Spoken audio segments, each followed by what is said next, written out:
एक बड़ी विशेष बात है, ये पहला ऐसा स्टेट है जहाँ पर गांधी जी के मैसेजेस को लोगों तक पहुँचाने के लिए इतना काम हो रहा है और यहाँ पर एक अलग डिपार्टमेंट बनाया गया है।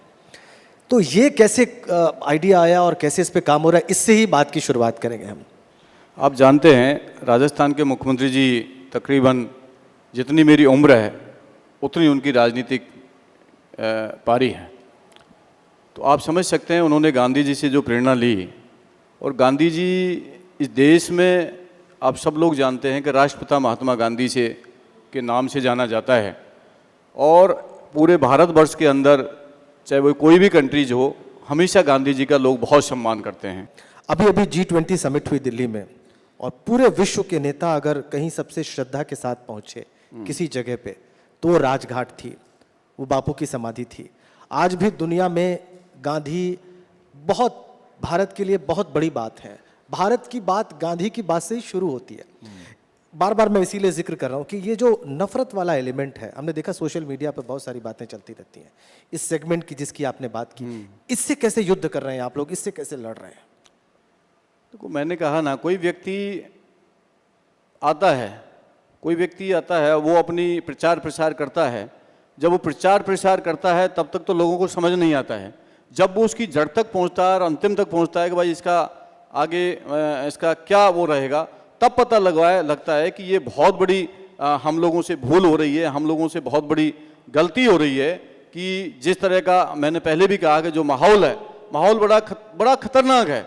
आज मैं निश्चित तौर पे कहना चाहूँगा कि बाबा साहब भीमराव अम्बेडकर के बनाए हुए संविधान को जिस तरीक़ा से उनके साथ छेड़छाड़ हो रही है, और जिस तरीक़ा से जो देश का आने वाला खतरा है, जो लोगों के एक दिल के अंदर भय का, डर का माहौल है कि कहीं ना कहीं हमारा संविधान खतरे में नहीं पड़ जाए, संविधान की जिस तरह से धज्जियां उड़ाई जा रही हैं, तो आप समझ सकते हैं उससे डर और भय का माहौल हो गया। कहीं ना कहीं जो गांधी जी की विचारधारा है, बाबा साहब भीमराव अम्बेडकर की जो आत्मा है, उनको कहीं ना कहीं विचलित करने का काम किया जा रहा है। ये जो गांधी जी के मैसेज को फैलाने की कोशिश हो रही है, इस पर ताली तो बनती है, इसका स्वागत किया जाना चाहिए।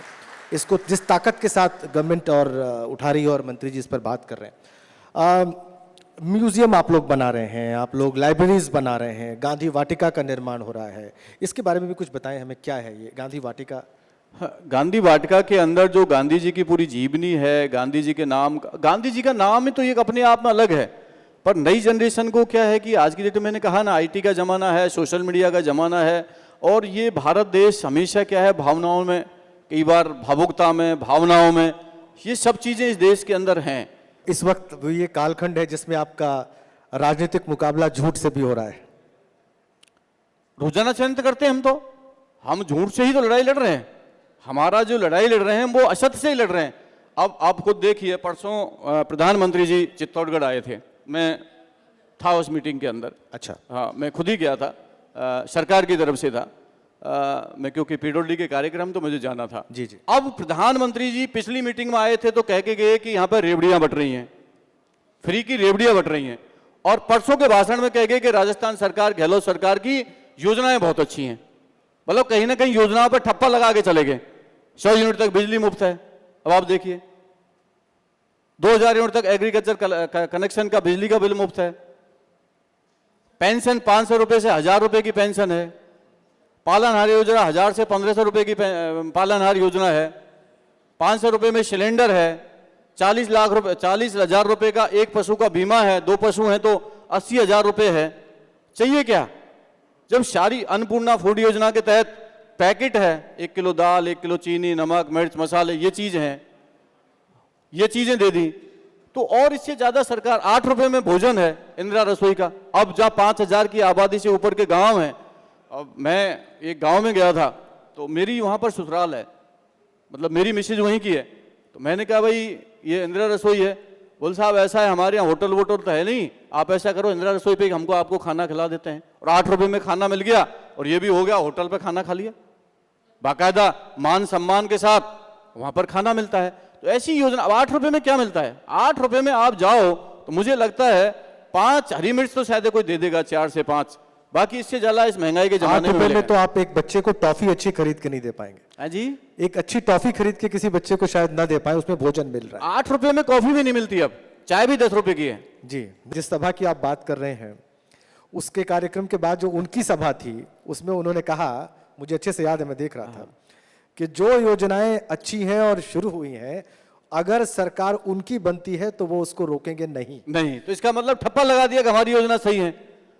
हमारी सड़कें, अब मैं उदाहरण एग्जाम्पल दे देता हूं, आप मथुरा से हाथरस तक की सड़क देखिए, वो स्टेट हाईवे है यूपी में, और हमारी गांव की सड़क देख लीजिए, हमारी गांव की सड़क और मथुरा से लेके हाथरस और सोरोंजो की सड़क, वो जाके देखिए आप लोग, पता लग जाएगा। लोग कहते हैं, हमसे चर्चा करते हैं, यूपी लोग आते हैं, पहले गुजरात हुआ करता था, आज हमारी सड़कों का मैं आपको उदाहरण दूं, आज हमारा 18,000 करोड़ का इस साल का बजट था। कितना? 18,000 करोड़। हमने 17,000 करोड़ का बजट इंप्लीमेंट कर दिया, और उसके बाद में हमारा जो स्ट्राइक रेट है वो 95% है। 95% हम कामों के वर्क ऑर्डर दे दिए, और हमारे 25 से 30% काम हम लोगों ने सड़कों में कर दिए। तकरीबन 1 लाख किलोमीटर की सड़कों का निर्माण किया है। कितना?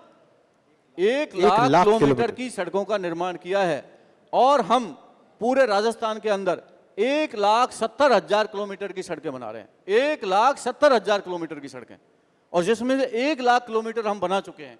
इससे बड़ा मुझे लगता है मॉडल क्या हो सकता है राजस्थान में? सड़क जो है वो आत्मा है विकास की।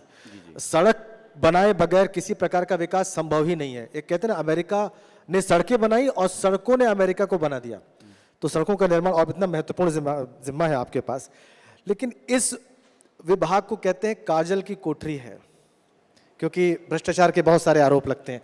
सिर्फ मैं राजस्थान की बात नहीं कर रहा हूं, मैं तो पूरे देश के परिप्रेक्ष्य में भी बोल रहा हूं कि पीडब्ल्यूडी डिपार्टमेंट एक ऐसा डिपार्टमेंट है जिसमें भ्रष्टाचार के आरोप लगते हैं, भ्रष्टाचार की बात होती है। इसमें आप अपने आप को कैसे बचा के रखते हैं? मैं इतना ही कहना चाहता हूं, यदि कोई व्यक्ति हो, कोई भी हो, जब आप सकारात्मक रूप से काम करेंगे, पॉजिटिव से काम करेंगे, तो किसी तरह की कोई परेशानी हो। एक्चुअली इसमें क्या है, प्रैक्टिकल और थ्योरी दोनों अलग अलग चीज़ें हैं। प्रैक्टिकल एक ऐसी चीज़ है कि हम लोग अपना जो इंजीनियरिंग एस्टीमेट होता है उसके आधार पर चलते हैं। अब जितने अधिकारी होते हैं वो इंजीनियरिंग एस्टीमेट पे चलते हैं, और जितना कॉन्ट्रैक्टर होता है वो अपने प्रैक्टिकल बेस पे चलता है। मेरे को प्रैक्टिकल और थ्योरी दोनों की नॉलेज है, इसलिए ना तो कोई गलत काम कर सकता है अधिकारी कर सकता है, ना कोई कॉन्ट्रैक्टर कर सकता है। ना तो कोई अधिकारी गलत काम कर सकता है और ना ही कोई कॉन्ट्रैक्टर गलत काम कर सकता है। मेरे को सारा कुछ पता है, ए से लेकर जेड तक, क्योंकि तो आप दोनों पर नजर रख सकते हैं एक साथ। सर मैं आपको बताता हूँ राजेंद्र जी कि सड़क की क्या क्वालिटी होनी चाहिए, कितनी जीएसपी होनी चाहिए, कितनी डब्ल्यूबीएम होना चाहिए, कितना उसका कॉम्पैक्शन होना चाहिए, कितना उसका अर्थवर्क होना चाहिए, कितना इस पर टन मटेरियल जाएगा, उसकी कितनी क्षमता होनी चाहिए। तो हम लोगों ने उसके अलग राजस्थान में 2 डबल हमने विजिलेंस टीम बना रखी है। जब हमें पता लगता है कि यहाँ सड़क खराब है और हमें शिकायत मिली, तुरंत हमारी विजिलेंस टीम जाती है, और जब विजिलेंस टीम जाती है तो हम उसके खिलाफ कार्रवाई करते हैं। अच्छा, आपने कहा कि विजिलेंस टीम पहुंचती है जैसे ही शिकायत मिलती है और वहां पर जाके वो रिपोर्ट करती है और फिर कार्रवाई होती है। तो इस कार्रवाई के दायरे में क्या अधिकारी और कॉन्ट्रैक्टर दोनों आते हैं, या सिर्फ अधिकारी आते हैं, या सिर्फ कॉन्ट्रैक्टर आते हैं? नहीं, कॉन्ट्रैक्टर भी आता है इसमें और अधिकारी भी आता है।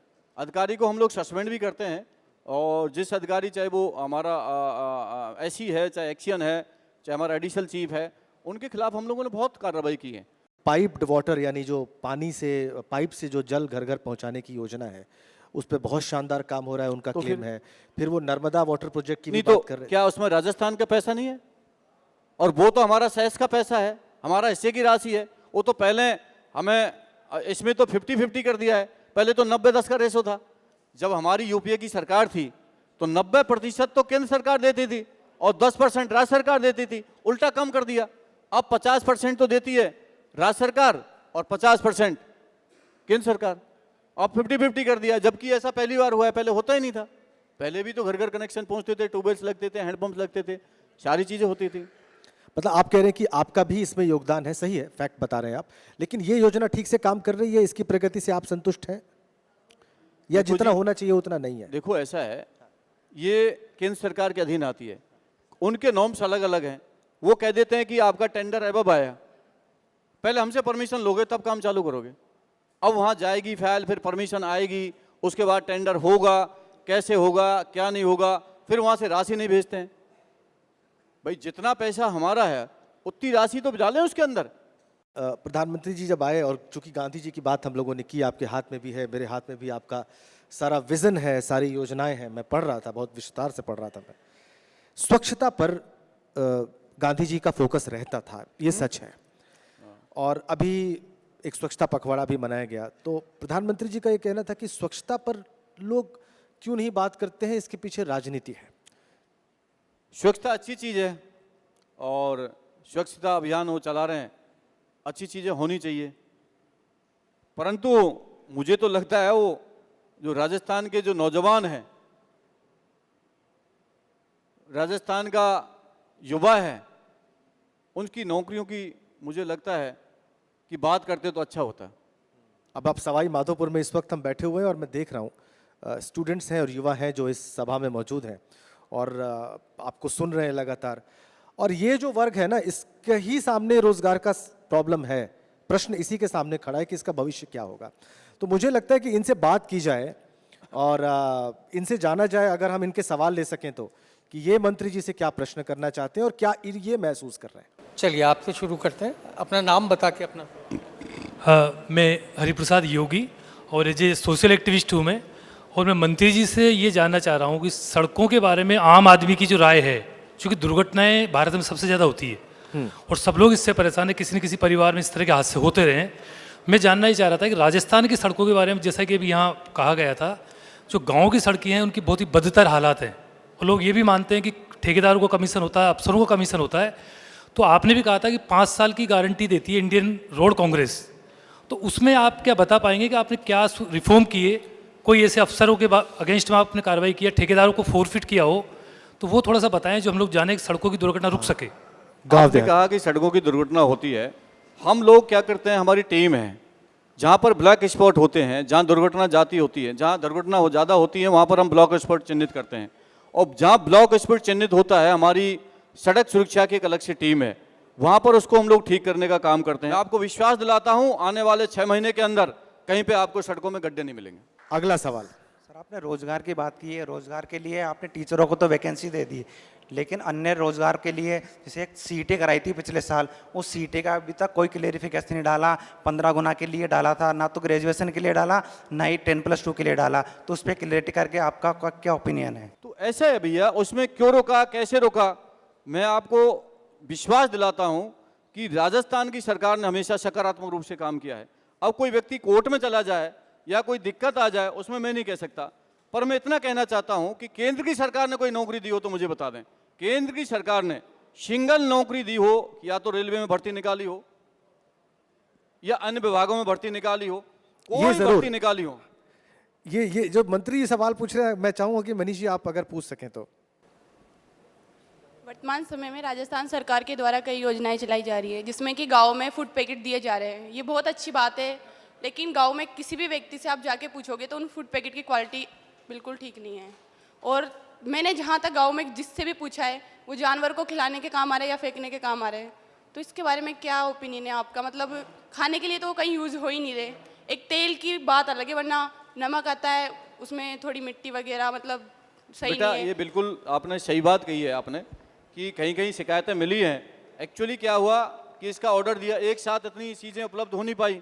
जैसे मोबाइलों में दिक्कत आई, मोबाइल हम लोग देना चाहते थे ज़्यादा, हम लोग तकरीबन 1 करोड़ मोबाइल बांटना चाहते थे, पर कंपनियां क्या हैं वो बनाने के लिए तैयार नहीं थी। तो हमने चरणबद्ध तरीके से 40 लाख के आसपास, 40,000 के आसपास हम लोग दे रहे हैं। इसी तरीक़ा से मैं कहना चाहता हूं आपको कि ऐसे ही फूड पैकेट्स हैं, फूड पैकेट्स में मुझे बिल्कुल आपने सही कहा, कहीं कहीं शिकायत मिली है, और जो संवेदक हैं जिन्होंने वो टेंडर लिया है उनके खिलाफ हम लोगों ने कार्रवाई करी है। और जहाँ जहाँ शिकायतें आएंगी, मैं निश्चित रूप से आपको वादा दिलाता हूँ ये एपीपी न्यूज़ के माध्यम से, कि जहाँ जहाँ यदि शिकायतें मिलेंगी अधिकारियों के खिलाफ कार्रवाई होगी और संवेदकों के खिलाफ भी कार्रवाई होगी। तो बहुत सारी शुभकामनाएं, आप चुनाव में जाने वाले हैं। आपने अंतर्मन की बात की, आपके मन की बात तो मैंने भी सुनी, हम सब ने सुनी, और भी लोग सुनेंगे और सुन रहे हैं, और आने वाले दिनों में खूब ध्यान से सुनेंगे। इसकी खूब मीमांसा होगी, खूब इसकी एनालिसिस होगी।